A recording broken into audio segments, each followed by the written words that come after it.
primeira pergunta que eu quero fazer, hoje eu quero deixar o professor falar, baseado em 2 Timóteo 3,16, diz que toda a escritura é inspirada por Deus e útil para o ensino. Então, dos 66 livros da Bíblia, todos foram inspirados por Deus. Tem alguma coisa na Bíblia que te chama a atenção do tipo, como isso foi parar aí? Como é que Moisés escreveu sobre a própria morte, por exemplo, se ele escreveu o Pentateuco? Ou qualquer outra coisa que pode ser uma dúvida na mente das pessoas que estão aprendendo a Bíblia agora, ou já conhecem e falam assim, mas isso aqui não tem explicação. Na sua mente, como biblista, quais são as explicações para o inexplicável? Olha, Tiago, a Bíblia, de fato, é um livro assim, para lá de impressionante, porque eu comparo a Bíblia assim a uma espécie de orquestra, né? Quando a gente começa a ouvir essa sinfonia. E sendo essa orquestra, você mencionou, são vários livros, vários autores, né? Uma pessoa, não tem nada a ver com o outro. Então está lá um criador de ovelha e cabra, que é o senhor Amós, né? Que mandou a lembrança para todo mundo aí, né? E um outro médico, Lucas, e os dois estão no mesmo cenário. E o impressionante é como toda essa diversidade e peculiaridade específica, como é que quando você estuda e compreende o livro, ele tem toda uma concatenação que vai além de uma mera compreensão lógica, né? Quando 2 Timóteo 3,16 fala que toda a escritura é divinamente inspirada, ele está fazendo referência, nesse momento, né, ao Antigo Testamento, a Bíblia hebraica, porque o texto do Novo Testamento está sendo escrito, né, e ainda não tem essa compreensão de que Deus está continuando a fazer isso.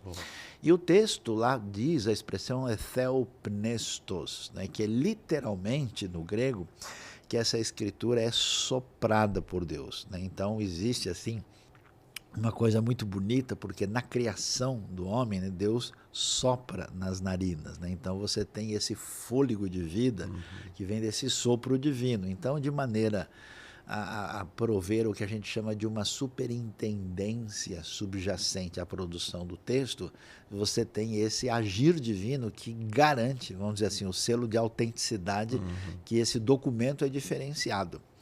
Agora, nessa composição, nós temos o que a gente pode chamar de alguns mistérios literários. Por quê? Porque, de repente, você vê lá um salmo, por exemplo, falando que é um salmo de Davi, né? E quando você lê, ele diz que ele está no Santo Templo, mas o Davi não construiu o templo, quem construiu foi Salomão.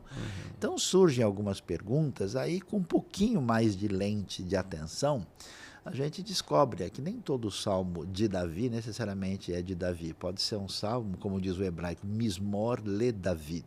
Pode ser um salmo em memória de Davi, em homenagem a Davi, um salmo ao estilo de Davi. Então, você tem um leque de possibilidades. Então, aquilo que parecia um cenário difícil não é tão complicado assim.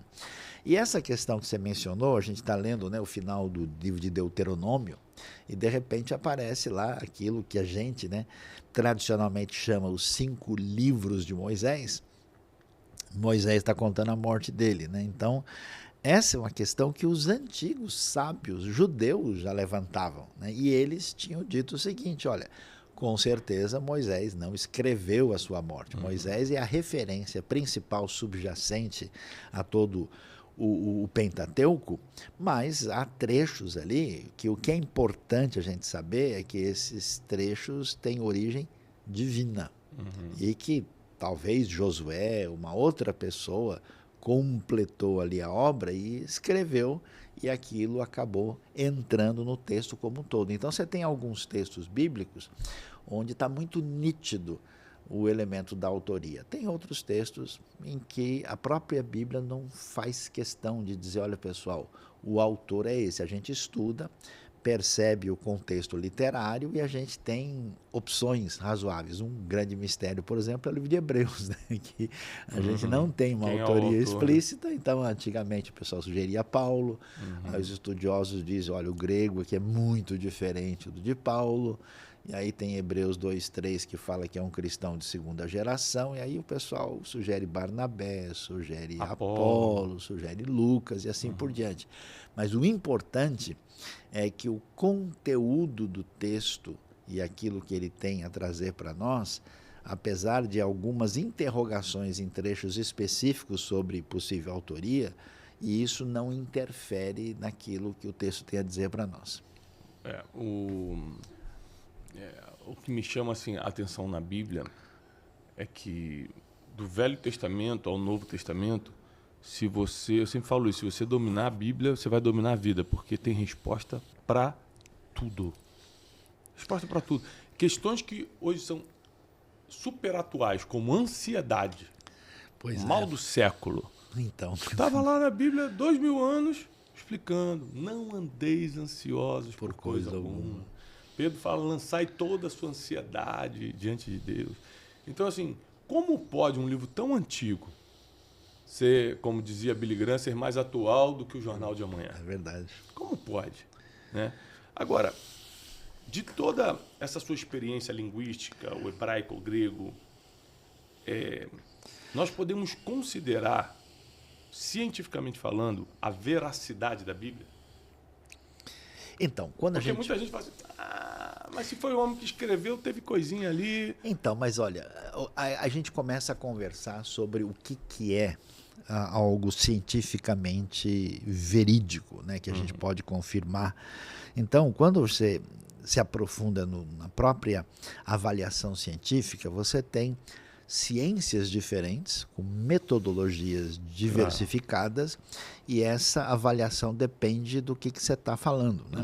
Lógico. Então, por exemplo, é diferente. Se você faz por exemplo, o que é uma coisa matematicamente comprovada? Então você trabalha com abstração matemática e faz as contas, né, calcula as equações.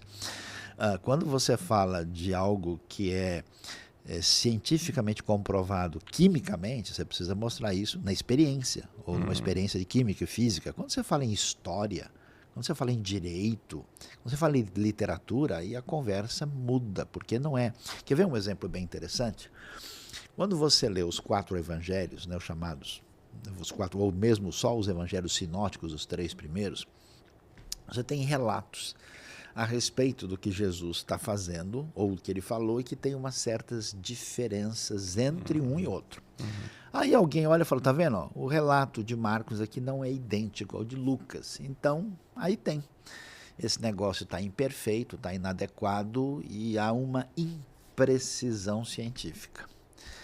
Mas aí, isso, do ponto de vista de quem está pensando meramente do ponto de vista matemático, né, ou muito ligado a uma exatidão desse perfil, vai ignorar, por exemplo, aquilo que é fundamental quando você pensa numa prova jurídica. Se houve alguma coisa, né, sei lá, um acidente, um carro bateu no outro. Cada testemunha vai dizer uma coisa. Exato. E aí, Peguei. o que vamos dizer, alguém que está ali avaliando os testemunhos, se alguém contar uma história totalmente direitinha, é igual o professor que recebe 2 provas idênticas, né, que não tem nada, a vírgula está no lugar certo, fala: peraí, esses caras conversaram e combinaram. Então, a diferença entre os relatos é que mostra a autenticidade. Então, a prova científica jurídica, então o que existe? O que existe é a lente errada para examinar o que a gente está observando. Então, por exemplo, algumas pessoas vão para a Bíblia, eu diria assim, com óculos da química, com óculos da matemática, e aí ele lê um texto, né? Por exemplo, Isaías 55:12 vai dizer que os montes vão saltar como carneiros. Mas é claro que isso é poesia. Não, olha, a Bíblia estava, nunca vi monte saltando como carneiro, então olha um erro aqui. Então isso é bobagem. A pessoa vai ler Apocalipse e querer fazer leitura literal, mas o texto não é assim. Então, quando... O texto alegórico? Quando você tem o instrumento equivocado, você vai achar um monte de problema onde não existe, né? Agora, o que eu acho fascinante, para mim isso é um negócio assim, eu diria, de arrebentar a boca do balão. É o quê? É que a gente tem o nosso mundo moderno contemporâneo, e ele é um mundo onde a gente aprendeu a desenvolver a especificidade metodológica e o que a gente chama de um instrumento de análise da realidade. Quando você faz isso, você vai focando e você enxerga só aquele aspecto limitado, né? A luta, por exemplo, no ambiente científico hoje é você ter o que a gente chama de uma epistemologia das ciências que englobe, né, essa interação entre as diversas perspectivas para ter um olhar mais adequado, né? E toda vez que você tenta explicar algumas coisas no nível acadêmico, você fala para quem? Para meia dúzia de cabeçudos, de pessoas que estão lá. O que eu acho impressionante é que você falou, a Bíblia trabalha os elementos da existência humana, as coisas mais profundas do jeito que um pastor de rebanho cheirando ovelha consegue entender. E ela faz isso numa linguagem que ela estabelece a interação entre as partes. Então o nível de sabedoria é hard, é 2.0. É impressionante. É demais. Porque você fala coisas muito simples, aquilo mexe com o coração humano. Por exemplo, Jesus, dono de toda a ciência, poderia ter explicado cientificamente, teologicamente, o que ele quisesse. Ele falava por parábolas. Olha o grão de mostarda, olha os lírios do campo. Assim, ele partiu intencionalmente para a simplicidade, para que todos entendessem, né? Quando você quer dificultar muito o acesso, talvez falando difícil, ou pregando difícil, ou ensinando então, coisas que... Você fala para meia dúzia. Exatamente.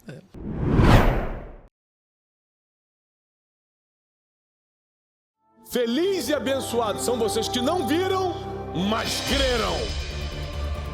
É a experiência que faz você largar o que você acha importante para tocar por algo muito melhor.